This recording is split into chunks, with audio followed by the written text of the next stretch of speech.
Hey, everybody, and welcome to the Woman Shaman Priestess info session. This is the session where I'm going to be giving a little presentation about the Mt Shasta Goddess Temple's Woman Shaman Priestess 2-year training and answer some questions about the training. You can get an overview of what the first year is going to look like. We're going to go over the list of tools that you'll need to have and just talk in general about the training. So I'm going to jump right in and share my screen, and then we're going to go from there. So Woman Shaman Priestess is a 2-year training with the Mt Shasta Goddess Temple. And what this training is intended to do is to help people prepare for a life of service in the names of the goddesses and to honor the divine in their practice through their day-to-day life, as well as the things that they do for others in the world. So the first year of Woman Shaman Priestess has the following objectives. First, to help everybody cultivate a context, a set of skills, a collection of prayers, and several different techniques for use in ceremony and purification. So some of those techniques include shamanic drum journeying, working with a rattle to communicate with the spirits in the unseen world, doing smoke purifications and smoke offerings, working with stones and crystals as part of your healing path, and other things as well. We also cultivate relationships with various different goddesses over the course of the 2-year training. The first year is more of an investigatory year where we are coming into a sense of connection with various different goddesses, or if there are goddesses you've already been working with, heightening those connections. And then in the second year, we really sit with the various different goddesses and beings in our work to see if they want to be part of our service path, or if they might be more just focused on our personal work. Our second objective is to heal the unhealed aspects of your life so that you will be practicing what you are learning on yourself first, and then you'll be practicing with others. So the techniques that we're going to be using throughout the year really help you to work on the inner planes with the areas in your life where you are carrying leftover trauma, or where you have things that need attention, or things that maybe you didn't even know about, or maybe you weren't even aware of, that are subtly causing a slowdown or a difficulty or an obstacle in your life. We're also going to make concrete some of the lessons that we've learned through our past experiences, so that we can understand how even difficult experiences in our past can help prepare us to be of service in the future. And it's been my experience over the last several years of doing this training, and before, when I was training in other settings, that we have a wealth of superpowers and information that we can share with others once we've identified what our wounds are and what we are able to do to move past them so that we can still go forward. And that often, over the course of my 20 years as a priestess, I've had people come to me with the exact circumstances and situations of needing healing that I myself have been through. So I was able to support, hold space for, and help them to kind of overcome that, or to make sense of it so that they could go out into the world and help others. In this first year, we are not aiming for perfection. We are aiming for improvement. So just because you have, you know, something that's maybe a long-term habit or a long-term trauma, I, you know, can't say like in this 1 year you're going to absolutely overcome it, though some people have really absolutely overcome long-standing problems and patterns as part of this training. But even if you don't fully overcome something, we are aiming for there to be an improvement. So maybe there's a contextualizing, or there's a transformational process where we can move from feeling held back by something to working with that situation or those feelings to move forward, and potentially, as I mentioned before, even help others. So looking, you know, here we have the fierce face of Kali, and looking into her fierce eyes, she's saying, this is a time to cultivate courage, and a time to cultivate bravery, and a time to work on the skills that are going to make your path perfect, perfect for your growth and learning. And that is to integrate and include even the hardest things in our lives and understand what real skills and superpowers arise from these. So our course structure, we will have a weekly 1-hour priestess discussion group. And that's something that's new starting this year. I think this will help people stay close and get to know each other better over the course of the year. And if you're not able to attend that live, you can always watch it later. There are going to be 3 written class lessons per month, and each of those lessons will have an assignment. And then my recommendation is that you read those, you know, you'll receive those lessons at, you know, right around the first of each month, and that you work on looking them over, reading them, and internalizing them for the first couple of weeks. And then in that 4th week of each month where there's no lesson, that's a great time for you to then maybe do the assignments together all at once, or to, you know, have led up to doing the assignments. So my recommendation is that you book like 4th Sundays on your calendar as Magic Day. And that's the day where you basically get everything checked off the checklist so that you can move on to the next month. You'll also receive monthly goddesses and guides pages. These are part of your mandala membership in the temple. And that's also something new for 2024. We're going to be, you'll be receiving a PDF each month that has articles about the goddesses, the tree, herb, plant, animal, and stone allies of the temple, the archetypes that we work with, as well as space like for a day-by-day calendar. And we'll talk more about that in a minute. There's also going to be a monthly group video that's focused on this class and the materials. So in some cases, we will do some of the rituals together. In other cases, we'll have discussion. And in other cases, I might offer a lecture. And then each person has a monthly one-on-one half-hour with me to discuss your path.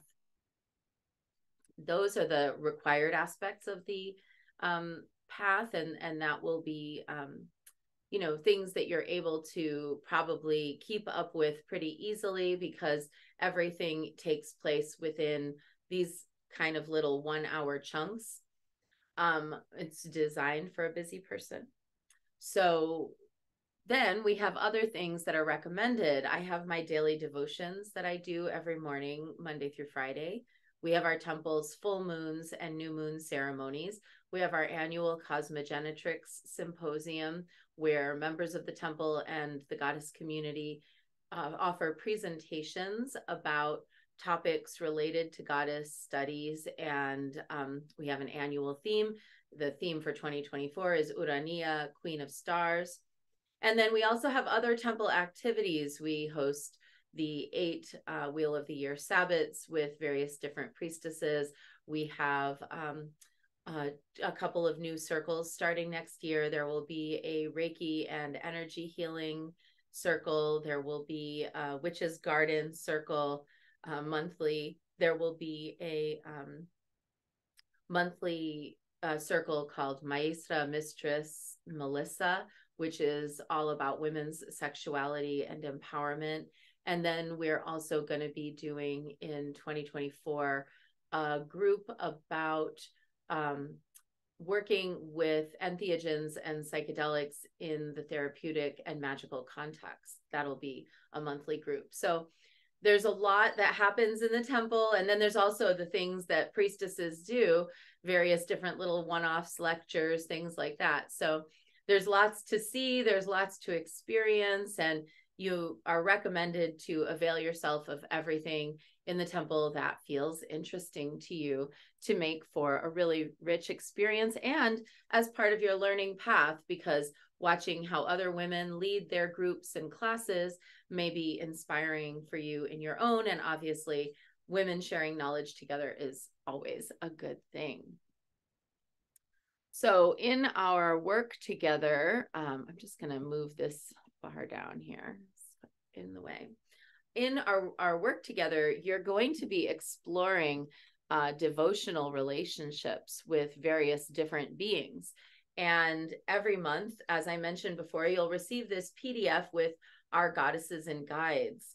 And there's a day-by-day calendar in it. You can, with just like a small sort of area, you could use this little spot for notes. You could write down your card or your divination of the day. You could write down dreams or word associations or reflections. And as you look at those PDFs, what I'm really inviting you to do is to see the way that I have designed my mandala of goddesses. Those are the goddesses of the Mt Shasta Goddess Temple. This mandala of goddesses are beings that have been part of my work over the last 20 years and with whom I've forged committed devotional relationships. And so each month there'll be that goddess or, sacred being of the month. Like, for example, right now it's November. We're in the month of Santa Muerte. She's the Mesoamerican folk saint of death, and she's the perfect energy for us to honor at this time of darkening of the light and ancestral relationship. And she's not a goddess exactly the way that we might classically define goddess. Rather, she's a folk saint, but because she's a sacred being, she holds that goddess space. Whereas in April, when we work with Aphrodite, that will definitely be, working with a classical goddess. So there's sort of a range of different relationships. And over the year, you'll study those different types of relationships and those different types of beings. In addition to the goddesses, we also have temple ancestresses.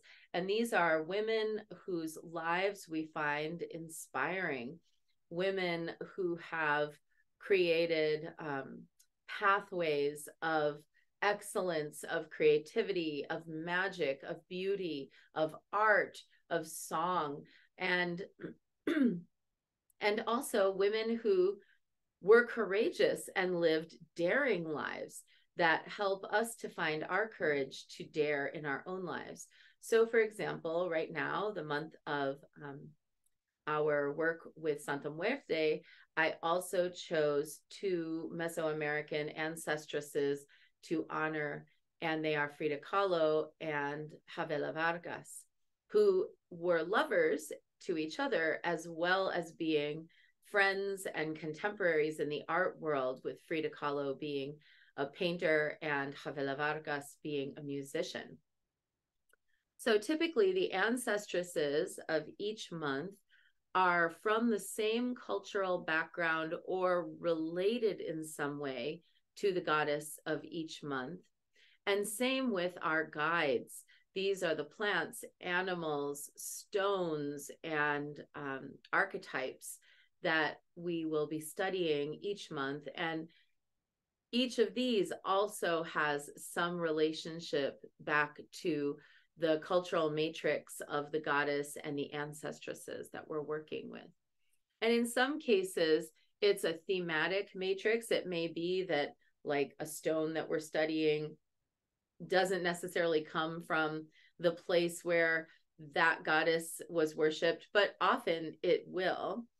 For example, this month, our stone ally is obsidian, which is found in any volcanic area all over the world, but some of the most beautiful and most prolific obsidian comes from Mexico. So you'll start to see how in my devotional relationships, I've created coherence so that the different stones and plants and animals and ancestresses and goddesses are all each month of a piece that allows us to really deeply immerse ourselves in the magic and the mystery of that particular current. Some people over the years have said to me, well, is it cultural appropriation to worship beings outside of your own ancestry? And there are a lot of opinions about that on the internet. For me, my proof is in the tasting of the pudding. I don't work with any goddess that hasn't come to me in some way and invited me to work with her. So at this point, I was sought out by goddesses and given very clear signs that they wanted me to create devotional pathways for them.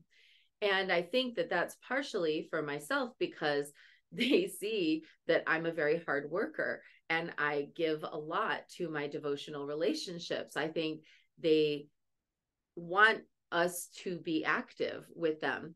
So in my experience, there's, of course, the goddesses of my ancestry, like Baba Yaga is very closely related to my Polish ancestry.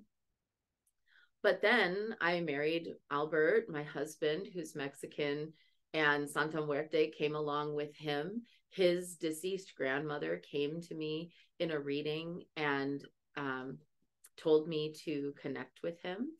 And then beyond that, Santa Muerte just started showing up again and again. With Oshun, for example, I received a divination in 2015.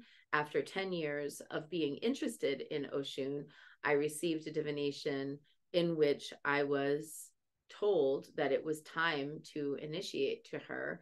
And in fact, that I had to do so because she was going to help save my life. And then she did. So in each of these cases, I think it's important to note that while none of us actually can encompass in our own DNA, our physical DNA, every single deity or devotional relationship that we might like to have, I do believe that we also have spiritual DNA, and that as long as we go forward to honor the goddesses and beings that we want to honor in a way that's respectful, that's non-extractive, that is about immersing ourselves in learning about their cultural matrix, about learning and studying their mysteries slowly over time, rather than kind of trying to claim them and jump out the gate and, speak for them in the public sphere, but really to do the altar work required to establish that relationship. I think that then it is absolutely fine for us to be in relationship with deities outside of our own ancestral DNA, and that it's not cultural appropriation if you are not getting clout or money for it.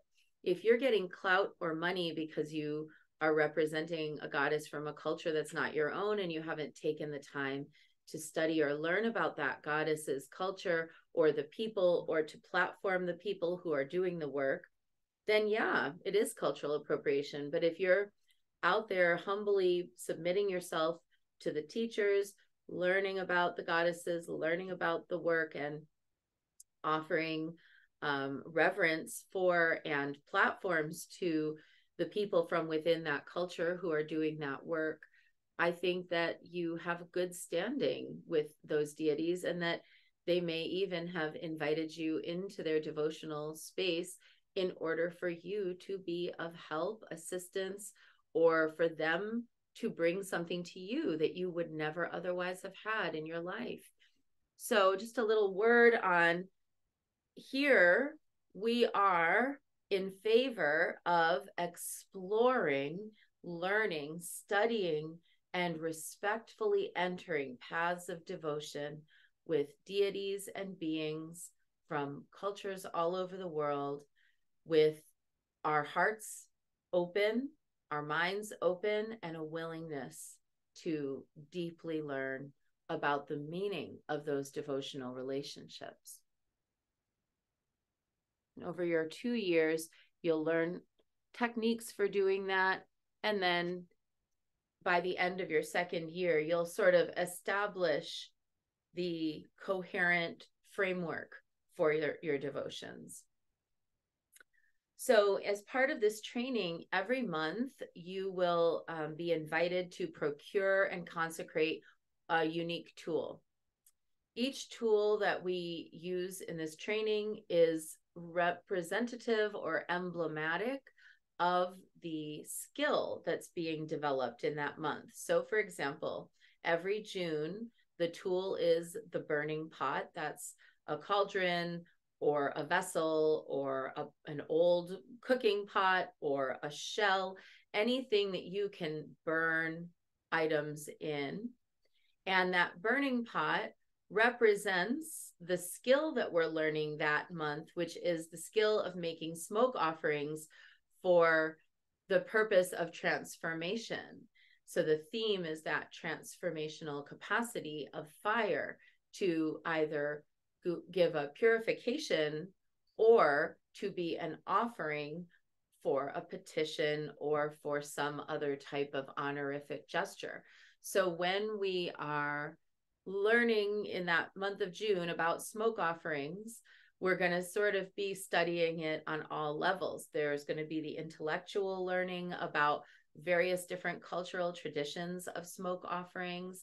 There's going to be the practical assignment of making your own smoke offering blend. And there's going to be the physical aspect then of performing smoke offerings in your burning pot. And so the tool is the emblem of the whole lesson. And you can use tools that you already have. Some people have said to me, well, do I have to get an entirely new set of tools? Not necessarily. Some people decide that they want to get something new. Some people use things they already have. Some people make their own. In some cases, however, there will be specific tools that you need to procure. They are necessary for our lineage to kind of work with these very specific things. And when that happens, I'll tell you what those two are. And then there will be some other tools where you might see it on the list and go, what's that about? And when you see it, you'll see the little words next to it, instructions, which say, that's there to let you know that you'll receive instructions for how to procure or make that particular tool, or what you'll need to look for when you are procuring that tool.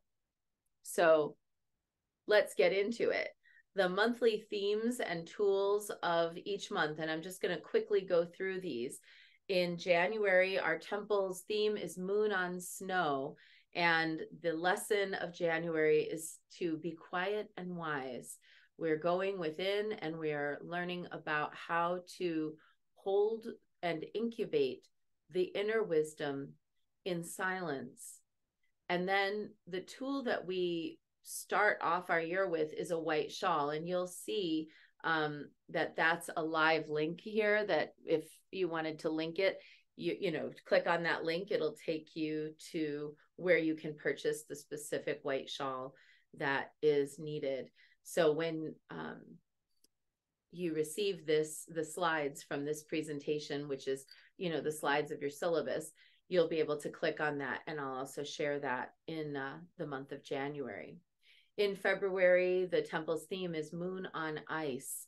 And the lesson for that month is let your drum speak for you. So coming out of the silence and the quietude of January's introspective nature, we move into a different sort of voice, allowing the drum to speak into space and time and help us connect with our parts of our spirit that have gone missing, any spirits that are benevolent and ready to connect with us, and our ancestral lineage. The tool for the month of February is a frame drum with a beater or a frame drum that you hit with your hand. Many people choose a frame drum with a beater. It's a little bit easier to wield, but it's up to you. If you're experienced with just using a hand drum, then that's fine. The month of March, our temple's theme is moon and wind dancing. And it's the time of year when the winds come whipping off Mount Shasta, blowing the drifts of snow. And we see the clouds beginning, the lenticular clouds beginning to form, and the wind breaking them off and moving them across the sky. It's a month where we are learning how our body is the mystery. One's own body contains all of the universe, basically, the cosmic order within it, and how we connect with those body wisdoms. And this is a time for healing aspects of our relationship with our bodies that haven't been so great. It's a time also for really coming into a deeper awareness of how one's own sacred sexuality and presence of physical being in terms of whether or not we're, have children or don't have children, having that capacity for reproduction is a very sacred and somewhat heavy, sometimes heavy responsibility to carry. And so learning how to carry that responsibility with light, with joy, honoring our bodies exactly as they are. And the tool for the month of March is a long, heavy skirt.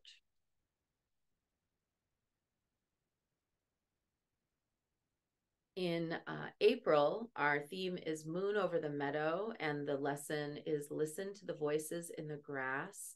And this is where we're going to begin to work on clairaudience and the ability to hear and read the signs and the messages that are always around us, whether they're messages from spirit or whether they're just messages within the shimmering, rippling landscape of appearances that arise as symbols or signs.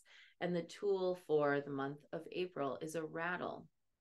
In May, our theme is Moon on Fire, and the lesson is Raise Your Breasts to the Sun.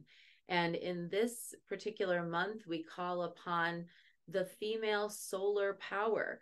Often in the past, couple hundred years, people have come to say that the sun is the masculine and the moon is the feminine, but actually in numerous cultures worldwide, the female is the solar. And so we're going to be studying about how to alchemize the inner sun. And there's a particular shaman mirror that you will need. It's a particular brass shaman's mirror that you will need to consecrate during this. And this is a type of a mirror that is ubiquitous in the ancient world. We find it in Siberia, Tibet, Mongolia, Nigeria, Egypt, Greece, Turkey, and Anatolia, Rome, and numerous other, and also in Mesoamerica. Although in Mesoamerica, it's often made of obsidian, but the function is the same. And so we're going to study the shaman's mirror in May. In June, moon and smoke offerings is our theme, and I already discussed that quite a bit before, so I won't go over it too much, but our lesson is Whisper to the Sky, and the tool is the burning pot, and we talk about the use of smoke as a form of communication with the spirit world. In July, our theme is Moon over Hot Stones, and the lesson is on holy ground. And basically, you'll cultivate, your tool will be a bundle of specific stones as well as some of your own choosing, and instructions will be given during that time.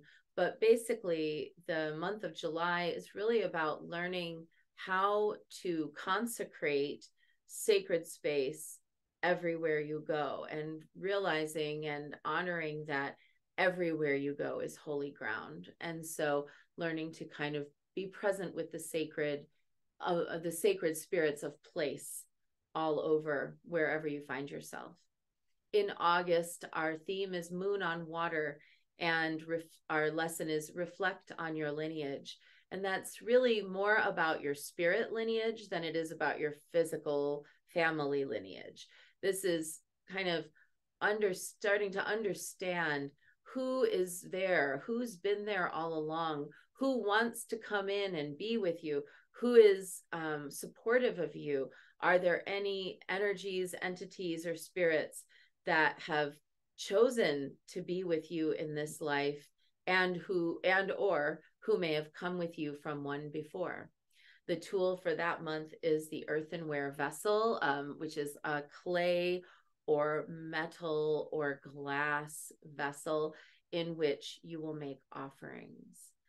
In September, our theme is Moon and Trees, and Lineage of Light is the lesson. And this is the month in which we connect more with our direct ancestral lineage, and we are working to illuminate and elevate those who are in shadow, and we are also working to root out and find the places where in our lineage there's been a wounding that's caused damage to the lineage, and we're also shedding light on and uplifting those shining exemplars within our lineage who are there as our spiritual, cheerleaders.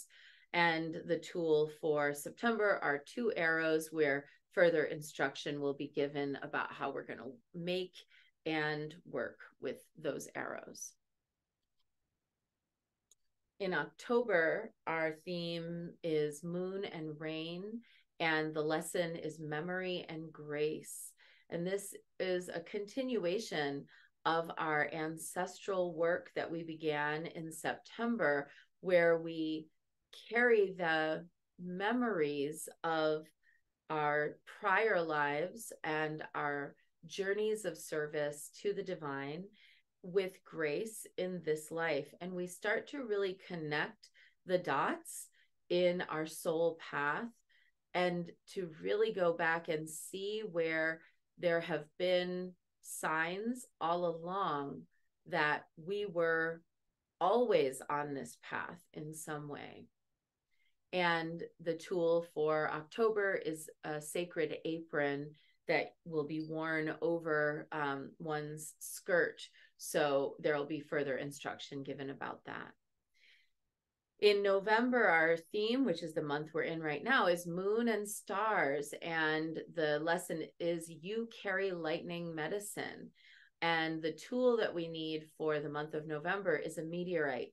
And this is where we connect with our cosmic allies.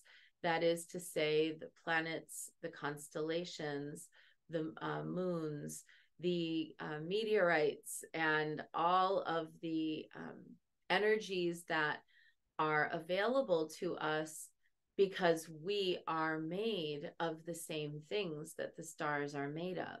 That Earth was, as a planet, made from the same substance that has formed every other planet, that has formed every star and constellation and celestial body. And so in the month of November, after several, 2 months of really being focused on our earthly manifestations, we really expand our awareness and connect with the stars and our star guides. And then in December, our theme is Moon over the Mountain. And the lesson is to know your place in all things. And the tool is the crown.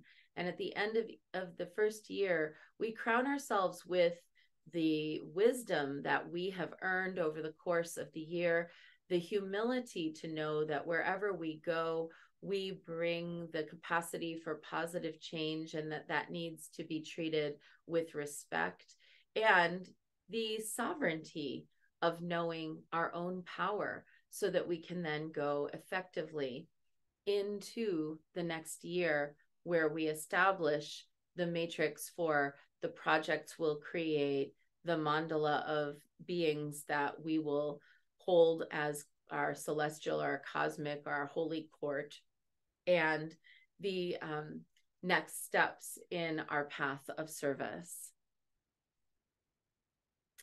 So in addition to the classes that we'll have around those themes, we also are going to each have one-on-ones. Each person monthly with me will have a 30-minute one-on-one. It's included in the tuition. And basically, it's an opportunity for you and I to sit there together. You can bring up questions about deeper, for deeper understanding of the material. This is the time for you to share with me if you've got like more private information about your journey that you want to discuss, that might not, be something you want to necessarily bring up in the group. This is a time for us to kind of challenge any difficulties, obstacles, or, things that have kind of come up that have been difficult for you. If something happens and you get a little derailed or you don't understand something completely, this is a time for us to sort it out. And I can give you some direct guidance that's specific to your journey. I also am here to witness and listen. And the reality is that, for many women who graduate this program, a big part of my role later on, when, maybe we're talking about something, or they say, oh, I had this thing come up, it was kind of difficult, or, oh, I had one of my old traumas resurface, or something like that. Part of my role is to remind you, yeah, I remember when this was what was happening all the time, and look how far you've come. So, when we have our one-on-ones, that's a time for us to just really share about what has been evolving for you. And sometimes it's my job just to remind you how far you've come. Sometimes it's my job to say, I think you can reach a little higher. Go for it.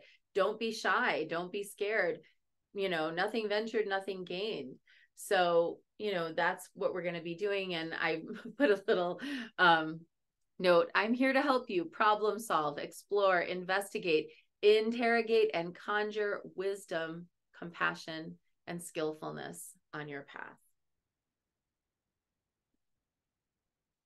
So priestess is a verb. To priestess. We are priestesses as a title, but what we do in the world is we priestess. And this training is designed for busy women.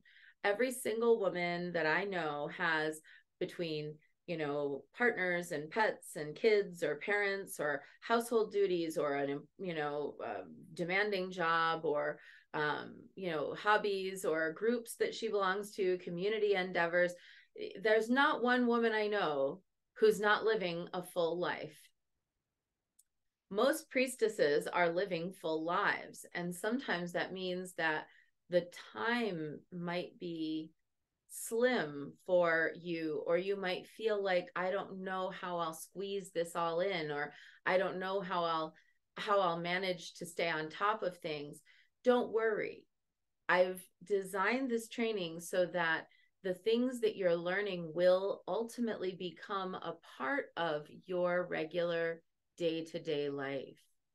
If you spend 1 to 2 hours per week on the activities of this class, that is reading the lessons, participating in the video calls, attending the monthly or the weekly priestess gatherings, you will stay caught up.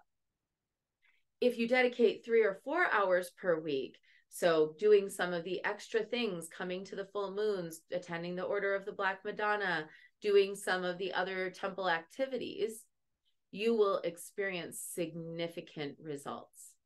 So the more it's really up to you. If you have 1 hour, it's good enough. You will stay caught up. You will be able to progress. You will be able to learn. You'll grow, and good things will happen.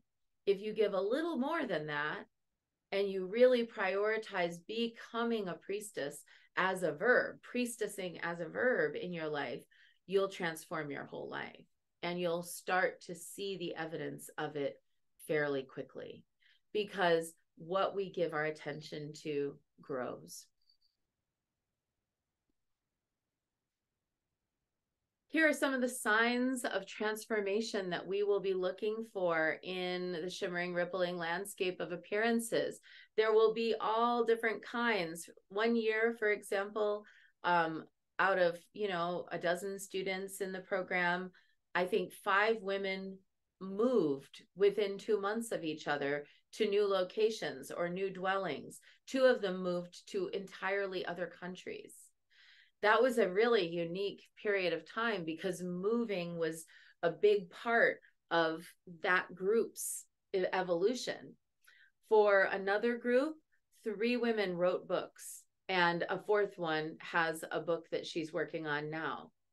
Another group all ended up really seriously confronting some significant childhood trauma, and learning how once and for all to set those necessary boundaries so that they didn't feel like they were constantly bleeding out their life force because they were trying to accommodate, fawn, or freeze or fight with anyone else. So on a scale of 1 to 10, really, how willing are you to change your life?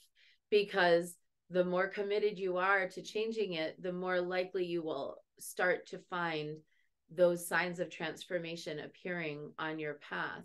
And so I invite everybody watching this to kind of say, okay, who am I today? And who do I want to become as a result of this training? And to maybe consider just writing down that list of qualities that you already have. These are the qualities that are already who you are and want to be already. You're existing. But then to also write down the list of qualities of who you'd like to become as a result of doing this sacred work, and put that somewhere that 2 years from now, you will rediscover it and see what has transpired. So here I have just a bibliography of recommended books. There are 12 books on this bibliography. It's certainly not an exhaustive bibliography of goddess literature. I struggled about which books to include, but what I wanted was to try to include something for everyone, something that represents some of the most important aspects of my path, the books that have been really radically transformational for me. And the first one is going to be the one that we discuss in our weekly priestess gatherings, which is called Priestess Alchemy Maxims for Initiation. And that book is getting put together as we speak. I've been working on it, getting it into format all year. And by the time we begin this training, we will have either electronic copies or hopefully physical copies for everybody in the training. The next book on the list is Sacred Instructions, and this is by author Sherry Mitchell, and she is a Penobscot woman from the East Coast who basically stepped away from her life as a corporate kind of lawyer, or like a big time lawyer, and dedicated herself to tending the needs of the Penobscot people and her ancestral tribal people. And so she created an event called Healing Turtle Island that is based on a prophecy. It's a multi-year, multi-generational event. And she wrote an incredible book on Indigenous wisdom for living spirit in your everyday life. Max Dashu wrote a book called Witches and Pagans, which is a really fantastic guide to women's European wisdom traditions, that is the witches, the midwives, the healers, from about the year 700 to about the year 1100. And she goes really deep into numerous different cultural paradigms. Portrait of a Priestess by Joan Breton Connolly is one of the most detailed books I've ever seen on women and the arts of ritual and priestesshood to specific goddesses in ancient Greece. Vivian Crowley wrote Wild Once, and this is an autobiography, kind of an autobiography, as well as a book of inspiration about empowerment based on her many years as a Wiccan high priestess. Chosen by the Spirits is by one of our temple's ancestresses, Sarangarel. It's a journey in which she discovered as an American woman that she had ancestral connections to Siberia and Mongolia. And she went there and was identified as a shaman, and basically gave her entire rest of her life to becoming a shaman in this cultural paradigm, the Buryatian cultural paradigm. And in this, she teaches rituals and she shares experiences that she's had. Orishas, Goddesses, and Voodoo Queens is Lilith Dorsey's excellent exploration of African diaspora spirit legacies. Particularly, she comes at it from the New Orleans perspective. That's where she lives. But she's studied how African diasporic traditions have filtered in unique ways into the Americas, and it's a really valuable work. The Cleansing Rites of Curanderismo by Erica Buenaflor is a very good book, all about herbal purification traditions. Erica Buenaflor is very prolific. She's written numerous different titles, and there are a bunch of different kind of curanderismo books under her authorship. So definitely worth taking a look. And The Fruitful Darkness by Joan Halifax, who is a Zen Roshi or teacher. Joan Halifax has written this cross-cultural examination of shadow work. And then our final three books, Walking with the Tiger.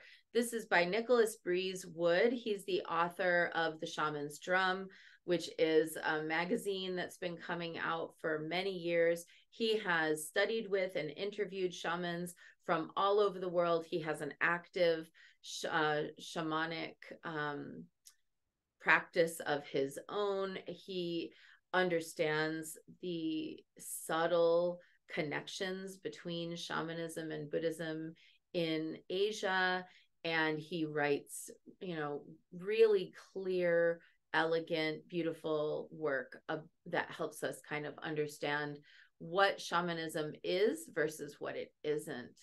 Spirit Voices by author David Shi offers his perspectives on North Asian shaman traditions, the traditions of China, Manchuria, Mongolia. He is really experienced. He's traveled through Mongolia with numerous different tribes that have very distinct shamanistic cultural characteristics, and his book is such a valuable resource on the subject. And finally, When the Drummers Were Women.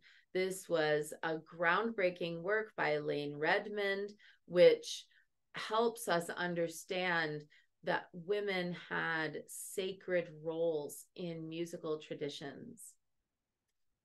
So those are 12 of my favorites. And of course, you're always welcome to suggest more. So I had 2 questions submitted for our Q&A via email that I'm going to answer. And then we're going to close this recording. The first is, how long will our calls be? The calls will be on our weekly classes will probably be like somewhere in the late afternoon on Saturday or Sunday, probably on Sunday. I do most of my teaching on Sundays. So those weekly classes will be, you know, on a Sunday, and then your once a month class for the group together for the specific woman shaman priestess material will be the second Sunday of each month at 10 a.m. Pacific time. So you can just go ahead and put it in your calendar. Hopefully that'll work for most everybody. And if you're not able to attend these live, you can watch them later. The weekly priestess calls will be anywhere from 30 to 60 minutes. The monthly class video will be 1 hour. And then if I wanted to do the Via Carmen Pythia training, and the Woman Shaman Priestess training, how do I do it? Can they be done concurrently? If I were to write the script for the perfect way to go through our trainings in the temple, I would say do Woman Shaman Priestess 2 years and then go directly into Via Carmen Pythia, because the Woman Shaman Priestess path will prepare you so strongly to then be able to really develop your psychic skills and work on becoming an expert diviner. So those were the 2 questions that were submitted ahead of time. I hope that's helpful for everyone. And we're gonna now close this recording